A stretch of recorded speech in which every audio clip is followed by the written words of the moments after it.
ওখানে কি নতুন বোমা শিল্প হবে নাকি? মানে একটাই হতে পারে, কিন্তু শিল্প হতে পারে ওখানে।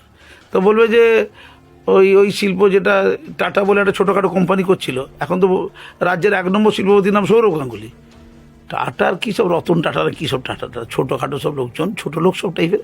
স্ট্যান্ডার্ড শিল্পপতি বলতে কী বোঝে? যে ক্রিকেট খেলবে, যেখানে শিল্পের ঘোষণাটা স্পেন থেকে হবে, এবং যেখানে যেখানে শিল্প হবে সেখানে সেখানে একদম ঘুঘু চড়িয়ে ছেড়ে দেবে, ঘুঘু চড়িয়ে ছেড়ে দেবে। তো ওখানে আমার মনে হয় সৌরভ গাঙ্গুলির সাথে কথাবার্তা হয়েছে যে ওখানে বোমা শিল্প করতে হবে। তুই ভালো বোমা, বোমা মানে ওই বোমা বলি মুড়ির সাথে খায় আলুর চপ বোমা, ভেতরে একটু পুর থাকে আর কি, আলুর পুর, ওটা নয়। ওটা বলছি শওকত মোল্লার বোমা।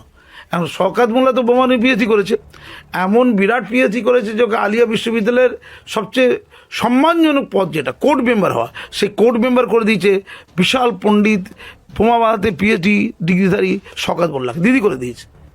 এইখানে কি শওকত মোল্লার কোনো ভূমিকা দেখা যাবে তাহলে? হ্যাঁ, সেগুলো দেখা যাবে।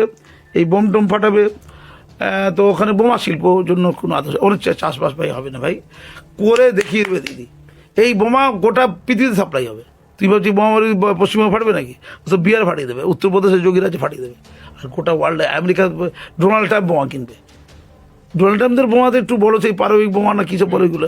দিদির বোমা একটা আছে, এটা হচ্ছে দিদিমার বোমা। কি নাম? বুড়িমার বোমা না, কিন্তু বুড়িমার ওটা পটকা হয়, বাজি হয়, পুরনো হয়ে গেছে। ওটা পুরনো। দিদিমার বোমা, দিদিমা বলতে মানে দিদিমা মা, মামাটি মানুষের মা আর কি। আর দিদিমার বাংলা মানে দিদিমার কে? ওই বোমা আমেরিকা, ফ্রান্স, ইটালি, জার্মানিতে বিক্রি হবে। তৈরি হবে কোথায়? সিঙ্গুরে বোমা কারখানা। এটা ভারতের পৃথিবীর মানচিত্রে থাকবে কিন্তু, এবং এটার ডিরেক্টর করা হবে, দিদি হবে হেড, ডিরেক্টর হবে সৌরভ গাঙ্গুলি। তবে শিল্পরা থাকবে, টাটা ফাটা দেখাবেন আমাকে। পশ্চিমবঙ্গে একটাই শিল্পপতি, সৌরভ গাঙ্গুলি। টাকাটা করতে পেয়েছে এটা ব্যাপার আছে, ও টাকা করতে পারে। হ্যাঁ বলো। এখানে তো প্রধানমন্ত্রী বলছেন তিনি শিল্প করবেন যদি পরিবর্তন হয়। তো দিদিকে সঙ্গে নেবেন নাকি? তিনি কি শিল্প করবেন? তিনি তো বড় বড় এইসব শিল্প করবেন না, কি বিগ শিল্প করবেন, যেগুলো ভারত উন্নত হওয়ার জন্য। দিদি টিকতে দেবে না শিল্প, এমন কাঠি করবেন দিদি ছাড়া পশ্চিমবঙ্গে কোনো শিল্প করতে দেবে না, অন্য লোকের শিল্প চলবে না।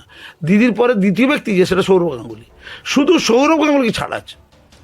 এখন যদি নরেন্দ্র মোদী সৌরভ গাঙ্গুলিকে বোঝাতে পারে, ঠান্ডা করতে পারে, সৌরভ যদি হ্যাঁ বলে দেয়, অমিত শাহকে সঙ্গে নিতে হবে অবশ্য, তাহলে দিদি একটু ভাবনা চিন্তা করতে পারে।